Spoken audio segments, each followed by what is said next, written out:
ऐसी बाणी बोलिए मन का आपा खोए, औरन को शीतल करे आपो शीतल होए।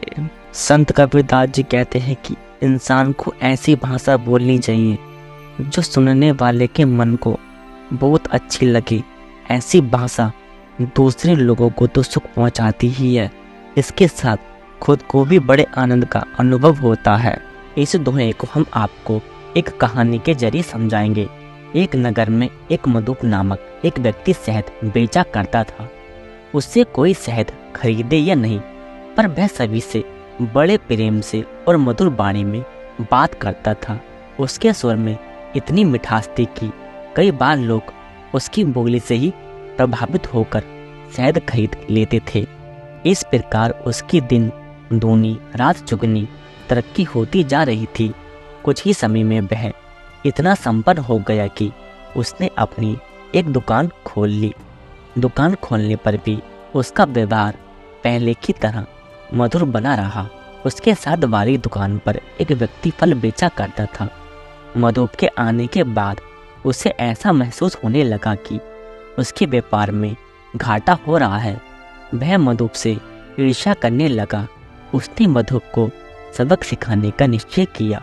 उसने भी फलों के बजाय शहद बेचना आरंभ कर दिया। फिर भी सभी ग्राहक मधुप की दुकान पर ही जाते और उसकी दुकान पर केवल मक्खियाँ भिनभिनाती रहती। यह देखकर वह चिड़चिड़ा रहने लगा। उसकी इस स्थिति से उसकी पत्नी बहुत दुखी रहती थी। एक दिन उसने अपने पति को समझाया, तुमने मधुप की देखा देखी शहद तो रखना शुरू कर दिया, मगर उसकी जैसी मिठास अपनी बोली में क्यों नहीं डाली? यदि बाड़ी मधुर न हो तो अच्छे से अच्छा व्यवसाय भी ठप हो जाता है। व्यवसाय क्या, जीवन के हर क्षेत्र में व्यक्ति असफल हो जाता है। तुम अपना पुराना फलों का व्यापार ही करो, बस अपने अंदर परिवर्तन लाओ। अपनी कर्कश बाणी को टीला जली देखकर मधुर बाणों से नाता जोड़ो, तुम्हारा व्यापार भी आगे बढ़ेगा और तुम्हारे किसी से दुश्मनी भी नहीं होगी। पत्नी की बात दुकानदार की समझ में आ गई। अगले ही दिन उसने अपना पुराना कारोबार शुरू कर दिया और अपनी बोली में मिठास डाली। उसकी फलों की बिक्री तेजी से होने लगी। इस बीच उसकी मधुप से भी दोस्ती हो गई।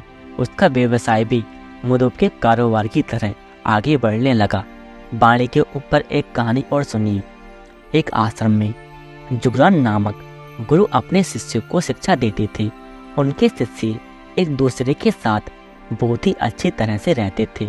एक दिन वे अपने गुरु जुगरान के पास गए और कहने लगे कि गुरु जी, हमें सच्चे ज्ञान के बारे में बताइए। तभी गुरु जुगरान ने उन सभी शिष्यों से एक सवाल किया और कहा कि मुझे सबसे पहले यह बताओ कि दुनिया में सबसे मीठा क्या है। तभी सभी शिष्य एक दूसरे की ओर देखने लगे। कुछ देर सोचने के बाद उन सभी शिष्यों में से एक शिष्य चरा बोला कि गुरुजी, इस दुनिया में सबसे मीठा गुड़ है। तभी दूसरा शिष्य बोला, नहीं गुरुजी, सबसे मीठा शहद है। तभी अगला शिष्य अशोक गर्ग बोला कि गुरुजी, सबसे मीठा गन्ना है। तभी एक शिष्य अजय सिंह वहाँ पर एक शक्कर की बोरी लेकर आया और कहने लगा कि गुरुजी, सबसे मीठी तो शक्कर है। इस तरह से सभी शिष्यों ने अपने अपने हिसाब से अलग अलग उत्तर दिए कि इस दुनिया में सबसे मीठी चीज़ क्या है। तभी उनके गुरु जुगरान ने उन्हें अपने पास बुलाया और कहा कि इस दुनिया में सबसे मीठी चीज़ ना ही शहद है, ना ही गुड़, ना ही गन्ना और ना ही शक्कर है। इस दुनिया में सबसे मीठी हमारी बाणी होती है।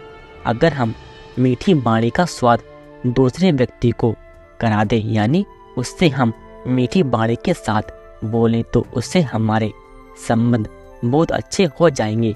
इसलिए दुनिया में सबसे मीठी बाणी होती है। इससे हमारे संबंध मीठे यानी अच्छे होते हैं। इसलिए मनुष्य को सदैव मीठी बाणी बोलनी चाहिए, क्योंकि बाणी से ही हमारे व्यवहार का पता चलता है कि हम कितने सच्चे और अच्छे हैं। तो कबीरदास जी के इस दोहे से प्रेरणा लेकर हम सबको भी सदैव मीठी बाणी बोलनी चाहिए।